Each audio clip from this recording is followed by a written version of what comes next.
Good morning, everyone. Good afternoon. Thanks again for this invitation, for the introduction. I'm sorry I cannot be there in person, but I'm very happy to at least virtually meet you all. Let's just get started.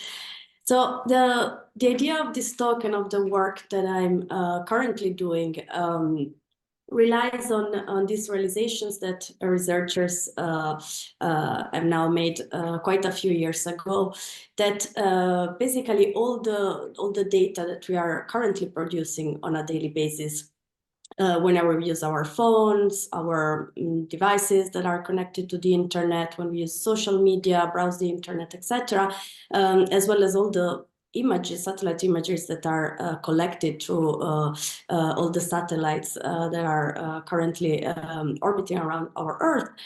So all these new sources of data, well, not so new anymore, but like data that in the last basically 10, 15 years we've been producing on a daily basis, they can be used beyond sort of their original purposes to as a proxy for socioeconomic indicators or other quantities that traditionally have been collected through surveys, either face-to-face surveys, household-based, or even through more recently phone surveys, internet-based surveys, or through public records, public and private registries, etc. Of course, these more traditional methods are still very important and cannot be totally replaced, but new data can help us fill in the gaps whenever we don't have fresh data because of economic of time reasons. And these, the kind of applications that I'm mostly interested in are applications that have to do with sustainable development goals. So as I mentioned, this data can be used to basically estimate a variety of different socioeconomic indicators. And just to give you a few examples, some of the very first applications were in about mapping and predicting wealth and poverty. So now, basically, almost 20 years ago, some of the first studies were using mobile phone metadata to make estimates of wealth, for example, in sub-Saharan African countries. So one of the very first works was using mobile phone metadata from Rwanda. And what they did basically is this was a partnership between Berkeley and a phone company in Rwanda, where they had around 1,000 people that they surveyed through like a mobile phone survey. They asked them a variety of questions about their wealth, their socioeconomic status. And then for the same individuals, researchers also had access to a variety of metrics that were derived from the way they were using their phones. So how much they were calling, where were they calling like people in the same areas where they lived or far away, were they moving a lot, so were they connecting to many other cells around the country or all in specific areas, and all these sort of metrics. And then they basically trained and tested some machine learning models that from these metrics obtained from the mobile phone usage, then they were able to estimate the socioeconomic basically status of these individuals. And so then they used this model that was trained and tested on a small subset of users, just around 850 people, to the whole country to create this kind of wealth maps. And then from there, a variety of work then started using similar methods, but with a lot of different data. So the next step was to use satellite imagery, for example, combining daytime satellite imagery with nighttime light images. Then other data has been used since then, like social media traces, a lot of work, make estimation of socioeconomic status from Facebook data, for example. Some have tried also with Twitter, even Wikipedia, so anything that you basically can think of. But this is just one of the many applications. Researchers have looked also into, for example, trying to quantify gender inequalities. For example, how many, like what is the ratio of males and females active on the internet, and specifically on Facebook. This was a work from a few years ago, or again, by using mobile phone metadata. Another group of researchers looked at the mobility of men and women in Santiago del Chile. And what they found is that women tend to have more localized trips within the city, so they tend to move less. Even what they tried to see was that if there was, of course, like any relations also with their socioeconomic status, and they found that this is indeed the case, and that, for example, access to public transport was not really something that increased women mobility, because in a city like Santiago del Chile, where it is probably dangerous for women to move around, then having access to public transport was not really what made them move more, but it was more their wealth. Like, so if they were, for example, able to move by car instead of using public transportation. Another area of application is trying to measure how migrants are integrated within cities.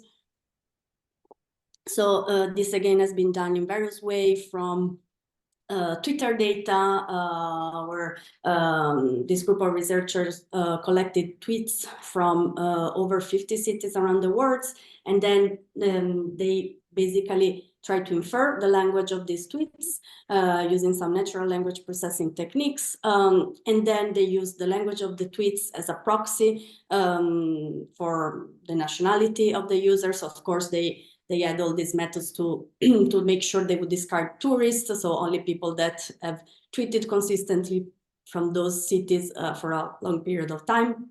And then basically they use this data to infer how different nationalities were embedded in different cities. So what was the level of integration of different cities.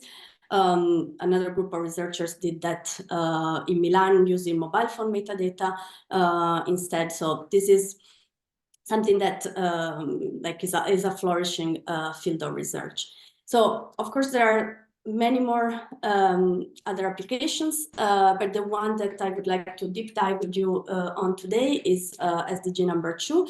So Zero Hunger, which is the one that I've really focused most of my work on during the last few years, since I worked, as it was mentioned, at the World Food Programme in Rome a few years ago.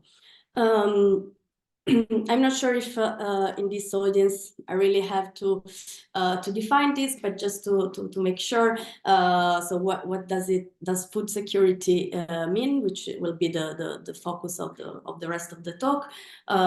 So food security is said to exist when basically all people at all times in a given place have physical and economic access to sufficient, safe, and nutritious food. So basically it is about food being available, but also people being able to access it, right? And there are many ways to measure food securities. It is like a very big problem that has been unfortunately increasing during the years. At some point there was like it seemed like things were sort of stabilizing or getting better, but of course, like because of COVID then and other crises, things exacerbated again in the last few years, unfortunately. And it is a complex phenomenon.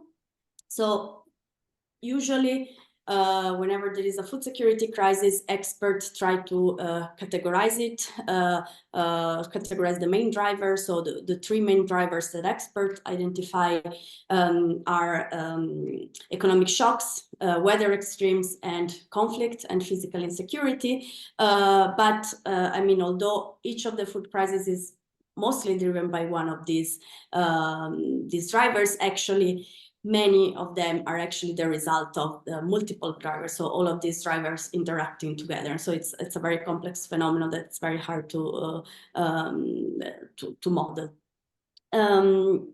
But yeah, so if we want to at least try to model it or to estimate it, first we have to start from like concrete measurements, right? So how do we measure? There are many indicators that have been proposed throughout the years. Some of them have to do with the diversity of dietary intake, such as the food consumption score or the household dietary diversity score. Some others have to do with the consequences of having constrained access to food. So this would be, for example, the household hunger scale or the reduced coping strategy index. And in my work, I focus mainly on these two indicators highlighted in bold, the FCS and the RCSI, which capture these two different aspects of food insecurity. So to be more concrete, the food consumption score is a household level indicator, and so it's collected through household surveys, and whoever basically is the respondent of the survey is asked in the last 7 days, how often did you eat food items coming from different food groups? So from staples, pulses, fruits, vegetables, etc. Of course, these surveys are usually carried out like in a local language. They are given examples for each type of food, etc. And then these frequencies are summed up in a weighted manner. So each food group has a different weight based on its nutritious value. And then this weighted sum composes the food consumption score of a household.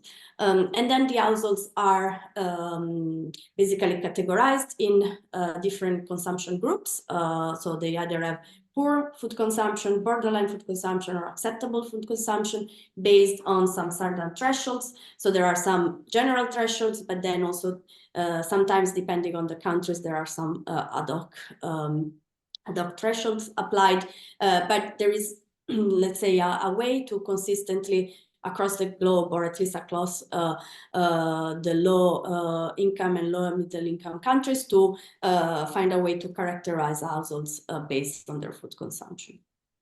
The second indicator is also a household one, and so usually surveys are like when you ask about their food consumption, you also ask them about coping strategies. And so again, it's a matter of asking, during the last 7 days, how often did you have to rely on one of the following strategies? So for example, did you buy less expensive food because you didn't have enough money to buy a more nutritious one? Did you have to limit portion size? Did you have to reduce adults' intake to let children eat, etc.?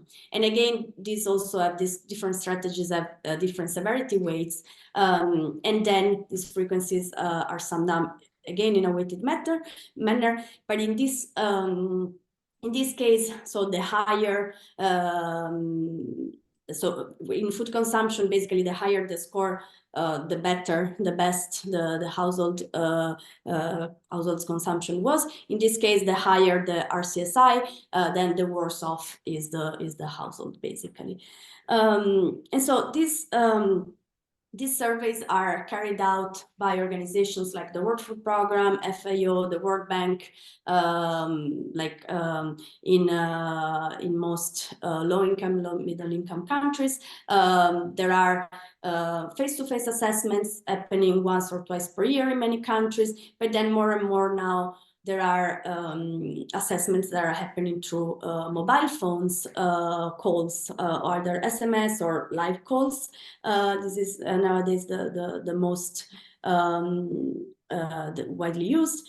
And there are also some basically near real-time monitoring systems. So calls happening on a daily basis through these rolling panels in many countries. So the efforts are more and more there to try to have fresh and frequent data as much as possible. And then thanks to that, basically every time for if for a given area and a given period of time, there is a sufficient sample, then we can start characterizing a given area. And so we can look at what is the prevalence of households that have been characterized as having poor or borderline food consumption based on their food consumption score. And we can look at the prevalence and proportion of households that have been characterized as using crisis level or even above crisis level food-based coping strategies. And so these are now the two indicators that we're going to use for the rest of the talk. So my work is not really at household level, so the data is first collected at household level, but then the idea is to characterize a given area at a given time based on the prevalence of people that have insufficient food consumption or that have to adopt coping strategies at a crisis level. So, as I mentioned, this data collection efforts are more and more wide, and like organizations are trying to get as much data as they can, as often as they can. But of course, this is costly, both in economic terms, also like resources of people. So it's an effort that cannot possibly be applied at all places at all times. So we have areas where we don't have this information, we don't have fresh information, so maybe areas where surveys happen, but like maybe twice or 3 times per year, and we want to know, okay, what is the situation like in between these surveys? So can we estimate the current food security situation in a given area where no up-to-date fresh primary data is available? And so this is where my work started, and the way my team and I went about it was to start looking at, okay, if we want to estimate something for which we don't have primary data, then let's look at if we have data about what drives this phenomenon, right? And so we resorted to looking at the main drivers of food insecurity, which I already mentioned at the beginning. So basically conflict, weather extremes, and economic shocks. And the first effort was to try and collect as much data as possible about these drivers. So for conflict, there are several projects that try to collect this information around the world. Like a very important one is this ACLED project. So basically, every week they provide new data by us. Basically, they mix automated and then also manually validated information from online sources, so news that are published online. From that, they're able to extract what are all the conflict events happening around the world, and also what is how many people are dying because of this. In terms of economic shocks, there's a lot of traditional indicators that are nowadays available online for everyone to use. And on top of this, actually the World Food Programme also collects its own data about market prices, so prices of food items in local markets, which is also something that we use. And then finally, to know what's the situation, weather-related situation, then we resorted to satellite images, and specifically the CHIRPS and the MODIS projects. And in this case, we have basically every 10 days an idea of we can estimate how much it rained and what is the status of the vegetation yeah, like basically all around the world, and then we aggregate this information at the geographical resolution that we're interested in. And this data is also available for the past, so it's possible not only to measure how much it's raining right now and how green the land is right now, but also to compare this with historical averages of the same place at the same time of the year, right? So is it raining more or less than usual, or is it greener or not than usual? So our constraint was basically, the idea was to build a model that could also be used like in the future without having to resort to proprietary data that then we would have to pay on. So the idea was to find data sources that would allow us to train a model on historical data. So all these data sources, they have data for the past, but also they all provide updated data like on a regular basis, so that our algorithm can then run also in the future. So it's something that can be used let's say, in real time. So from all this data, we built a series of variables. We tried out different things, but the idea was, okay, for all the areas for which we have a measure of insufficient food consumption or of coping strategies, crisis coping strategies, we created a vector of features based on all this information that we had, where we would measure basically the economic, weather, and conflict situation of that area at that time, or like in the months leading to that time window, basically.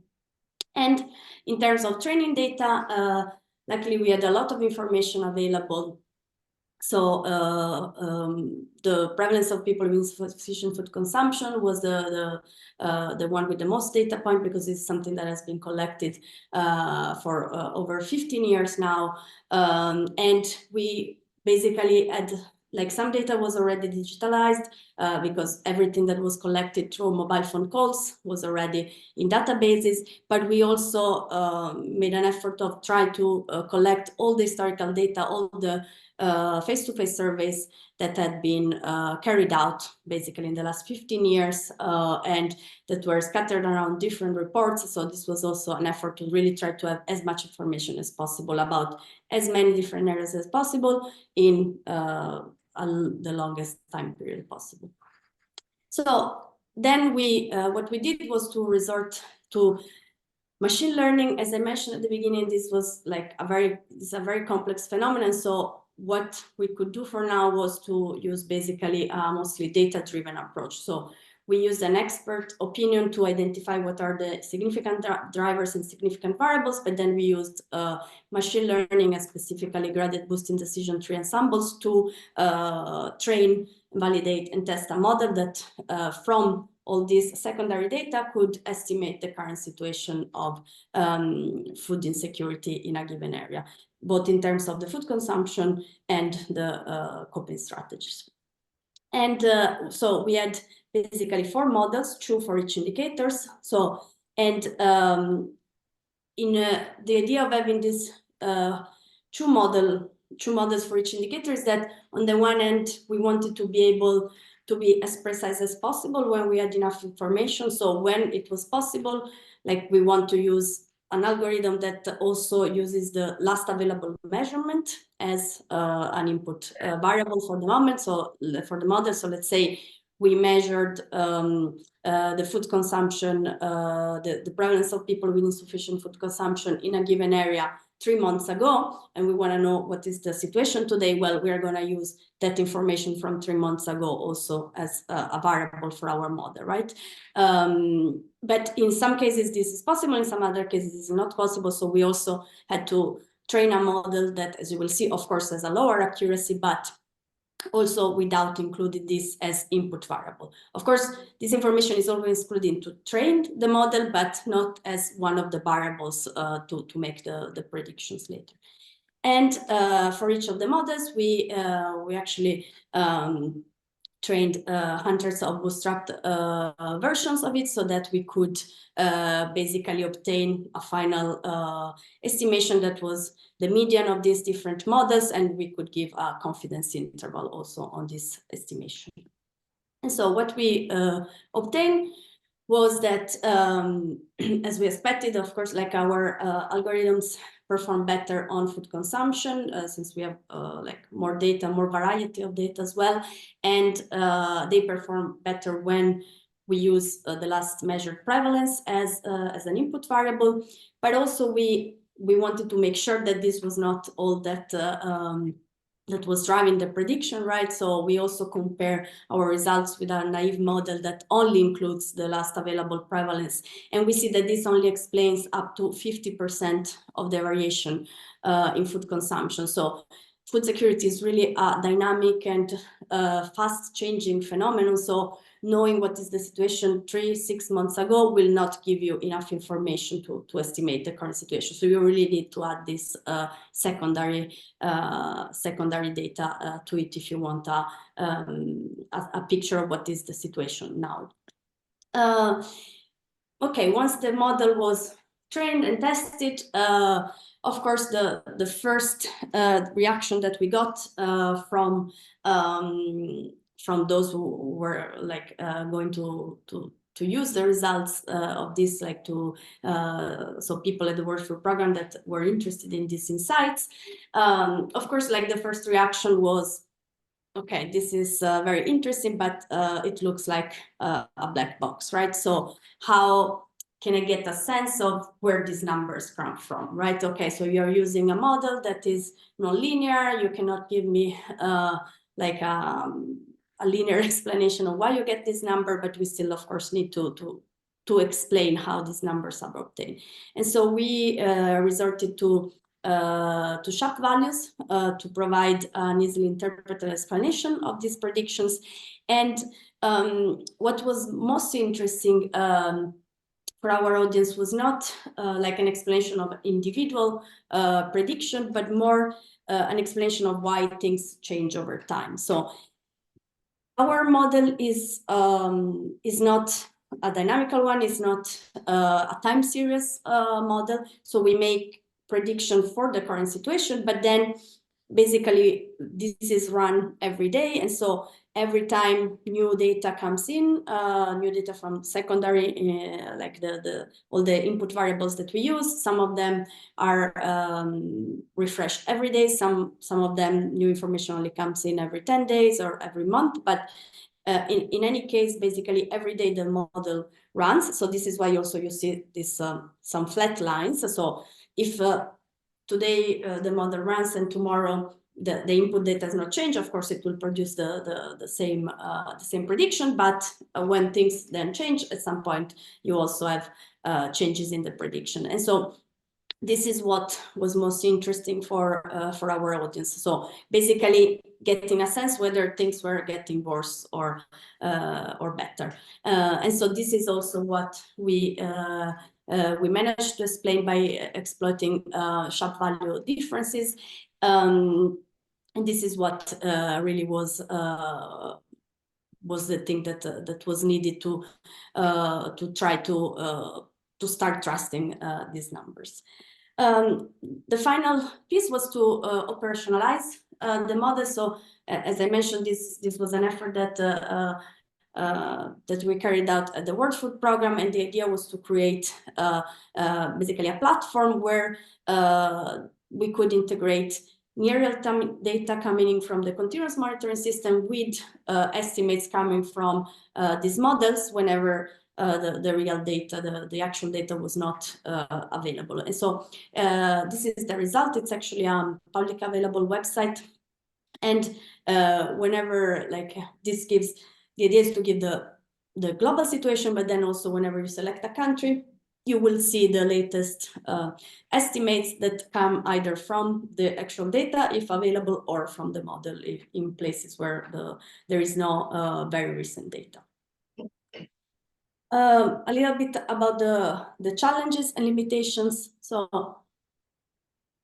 the model that we build, this algorithm, is taking all the different areas into account at the same time. So we created a global model, and this was imposed, let's say, because this was what was needed. The problem was that like for places for which we had a lot of data were also the places that were continuously collecting data, and so we didn't need a model there, basically. So the idea was to try to use as much data as possible to basically cover the gaps.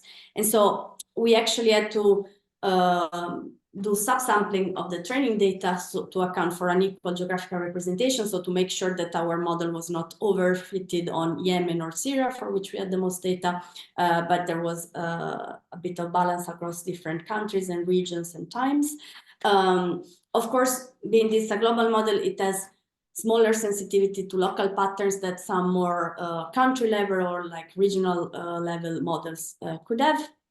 And of course, it's not guaranteed that it will work also in geographical areas that are not explicitly taken into account into the training data. So it's a model that has been trained on like a specific set of data of countries. I mean, a pretty wide one, but still, of course, if it has not seen data for a given country, like we cannot assume that it will produce good results there. Of course, the other challenge that I already mentioned, that we wanted to have open data available on a global scale at a subnational time resolution, spatial resolution, sorry, and so this limited a lot the kind and the variety and amount of variables that we could use.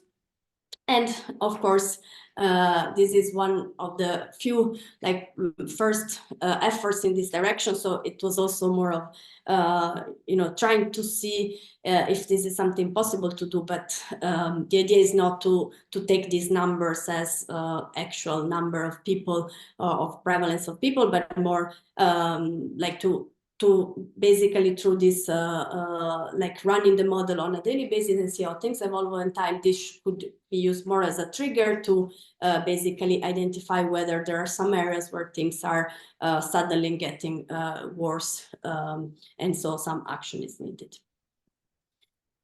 Just so this is the bulk of it, but just to give you a few more examples of follow-up work. So we started from trying to understand the current situation where primary data is not available. But then, as I mentioned, we have some countries sorry, where like Yemen or Syria, where we actually have a lot of data and where data is being collected on a daily basis. So in this case, can we use this data availability to forecast the evolution in the near future? So, okay, in these areas where data is available, a lot of it for many years, can we use it to make predictions for the future instead? Sorry, I need to take a quick break.